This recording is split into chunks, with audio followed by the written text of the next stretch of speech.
Добрый день, уважаемые жители города Москвы, татары, проживающие в городе Москве, кто приехал в гости и находится проездом, как говорится, и побудет несколько минут в Москве, либо уедет, либо останется надолго.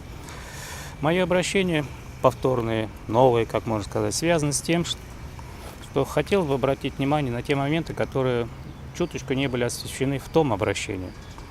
И касаются они некоторых фактов деятельности региональной национальной культурной автономии города Москвы. Что и хотелось бы, как говорится, что мое обращение и действия других лиц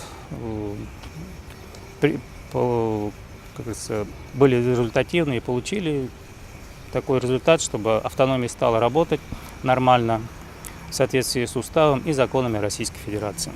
В последние годы в Москве было зарегистрировано и действует порядка 30 районных местных национально-культурных автономий в управах, в районах, в административных округах города Москвы.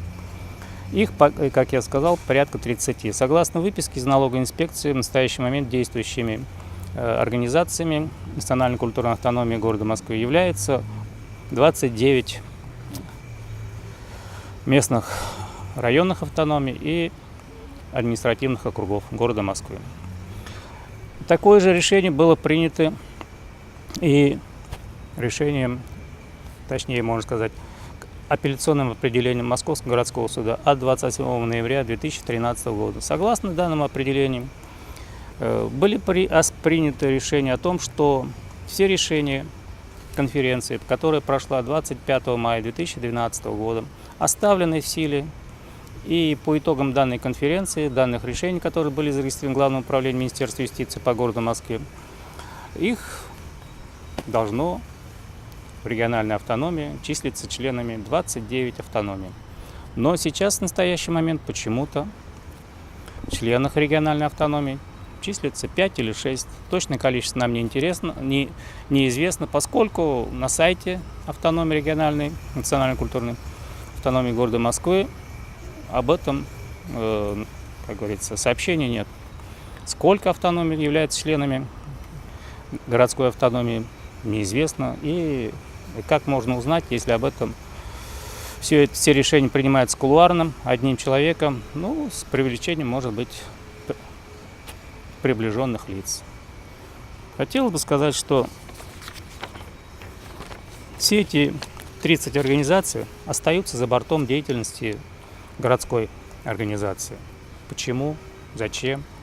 Почему, например, вновь состоявшейся якобы конференции в октябре 2017 года они не были приглашены, не участвовали, а участвовали 5 или 6 автономий, которые были, насколько мне известно, 2 автономии, это были ранее Южный административный округ и Юго-Западный административный округ. И к ним примкнули якобы еще 4 автономии. Кто, что, по непроверенным данным, известия, мне сообщили, что данные автономии господин Фарисов просто купил документы и переоформил на своих лиц. Например,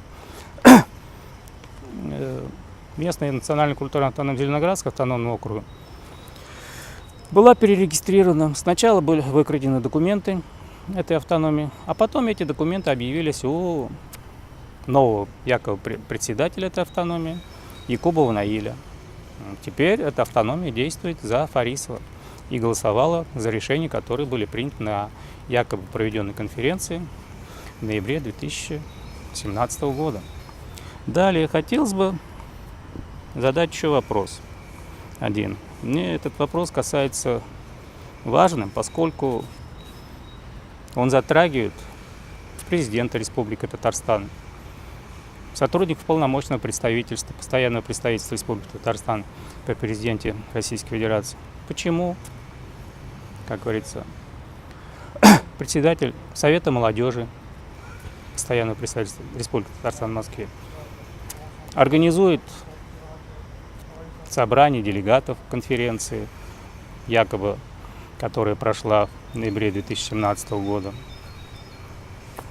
привлек своих, как говорится, членов Союза молодежи И, как говорится, неблаговидные вот эти действия порочат и подставляют, как можно сказать, можно и сказать, что даже президент Республики Татарстан, потому что это организация Союз Татар, Союз молодежи полномочного представительства, как говорится, с их помощью проводятся некоторые темные дела, подставные делегаты образуют массовку, якобы они делегаты, участвуют в конференции, а на самом деле этой конференции не было, поэтому и считает, и все местные национальной культурной автономии города Москвы считают, что этой конференции не было. И сам господин Фарисов просто назначил сам себя председателем автономии. И теперь числится председателем автономии. Далее хотелось бы обратить внимание на тот важный момент. В последнее время закрываются некоторые кружки в доме Асадуллаева, поскольку якобы не хватает места для их размещения, сотрудникам не платят заработную плату, и это сокращается. Но почему-то в этом здании нашлось место для кабинета депутата Государственной Думы от Республики Татарстан, господина Гильмудинова. На каком основании, в соответствии с какими договоренностями в этом здании находится приемная этого депутата? Чем он занят в этом кабинете? Огромный кабинет, порядка 100 квадратных метров, занимает там полэтажа. Эта часть помещения постоянно закрыта. Депутат там не появляется.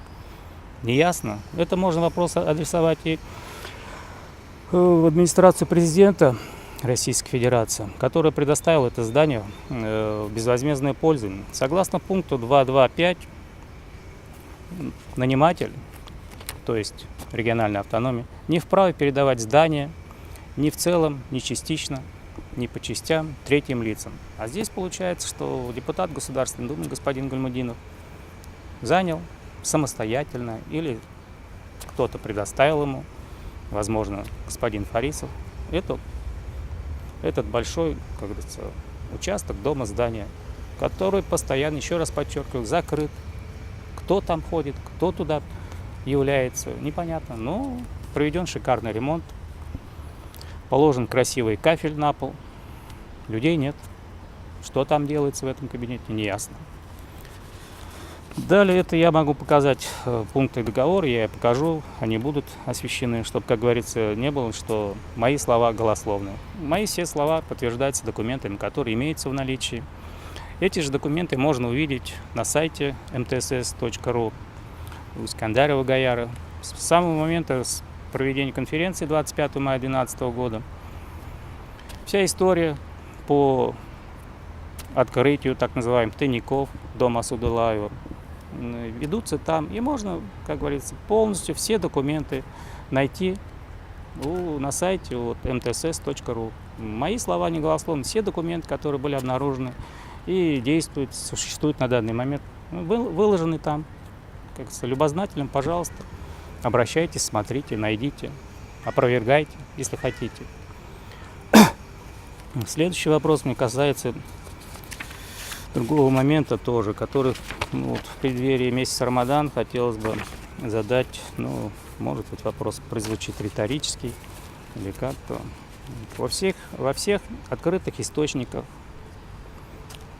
как говорится, в интернете, господин Фарисов позиционирует себя как заместитель, председатель Духовного управления мусульман Российской Федерации, уважаемого шейха Равиля Гайнуддина. Он является также по якобы документам председателем попечительского совета муфтиев Российской Федерации. И вот хотелось бы, как говорится, уточнить вопрос. Может быть, уважаемый шейх Гайнуддин пояснит своему заместителю, что нехорошо пользоваться украденными документами, покупать их и потом использовать их в своих целях. Лица, продавшие эти документы, известны. Кто купил эти документы, тоже известно. Поэтому я думаю, если люди хотят разобраться, пожалуйста, документы будут представлены. Люди эти есть, никуда они не исчезли. Документы, мои, я уже говорил, что документы Зеленоградской автономии сначала якобы пропали, потом они объявились уже господина Фарисова с новым председателем, господином Якубовым Наилем. Вот такие тонкие моменты. Вот хотелось просто, чтобы они были взяты на заметку, приняты во внимание. И, как я уже называл, вот, чтобы все вот эти лица, к которым я обращаюсь, это уважаемый шейх Равиль Гайнуддин, полномочный представитель Республики Татарстан при президенте Российской Федерации, депутатский корпус Государственной Думы, комиссия по этике Госдумы Российской Федерации обратили внимание, почему, как говорится, лица, которые должны вроде бы соблюдать закон, действовать в соответствии с ним, нарушают эти законы. Вот такое обращение у меня на сегодняшний день. Если что-то такое возникнет, какие-то еще новые вопросы, то будем дальше действовать, обращаться в правоохранительные органы, которые, я думаю, найдут истину в этом споре давнишнем и поставят точку в данном вопросе. И, наконец, восторжествует законность, справедливость, региональная автономия заработает в соответствии с ее уставом, который, как говорится, был утвержден, принят на конференции.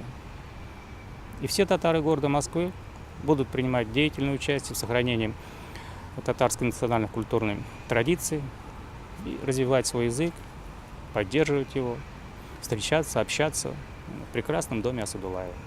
Вот пока у меня все на этот сегодняшний день. Как и говорил, представляю документ, который подтверждает, что вот выписка из реестра налоговой инспекции, по которому говорит, что список действующих татарских автономий города Москвы на 6 мая 2018 года. Согласно данному списку, действующими организациями зафиксировано 29 автономий местных, которые не входят в единую городскую региональную национальную культурную автономию города Москвы. Это не голословно, это выписка. Вот я представлю еще один документ. Это свидетельство государственной регистрации тех изменений, которые были внесены конференцией 25 мая 2012 года. Как я уже говорил, они до сих пор в силе. Вот оригинал свидетельства, который находится у меня на руках. Никто, как говорится, Главное управление Министерства юстиции обратно его не затребовало. Далее я представляю, чтобы, как говорится, не было голословно, следующий документ. Договор номер 3 БП безвозмездного пользования жилым помещением от 13 июля 2009 года, по которому Управление по эксплуатации зданий органов высшей власти, Управление делами президента Российской Федерации, передает здание дома Асадуллаева в безвозмездное пользование региональной национальной культурной автономии города Москвы. Согласно, как я уже говорил, пункта 2.2.5, судополучатель, то есть региональная автономия, не вправе передавать здание как в целом, так и частично другим лицам. Сфиксировано в договоре. Но почему-то, я уже говорил, данный пункт нарушается председателем так называемой региональной автономии города Москвы. Вот еще один документ, который, чтобы не говорили, что это голословно, а мои слова. Апелляционное определение от 28 ноября 2013 года. Судебной коллегии по гражданским делам Московского городского суда в составе судей Строганова, судей Мухартов и Дубинской установили, что доказательств действительно принятых на конференции 20 мая 2012 года истцом судом не представлен. Таким образом, все решения, которые были приняты на конференции 25 мая 2012 года, Мосгорсудом оставлены в силе. Таким образом, мы получаем, что в настоящий момент региональной автономии двоевластие, согласно решению Московского городского суда. Поскольку все последующие решения, которые якобы принимались советами, конференциями, недействительны, поскольку они не учли все моменты, которые должны были быть зарегистрированы в Главном управлении Министерства юстиции Российской Федерации по городу Москве. То есть, я еще раз заявляю, что все конференции, которые проводились после 25 мая 2012 года, незаконны в соответствии с решением Московского городского суда. Если что-то такое возникнут какие-то еще новые вопросы, то будем дальше действовать, обращаться в правоохранительные органы, которые, я думаю, найдут истину в этом споре давнишнем и поставят точку в данном вопросе. И, наконец, восторжествует законность, справедливость, региональная автономия заработает в соответствии с ее уставом, который, как говорится, был утвержден, принят на конференции.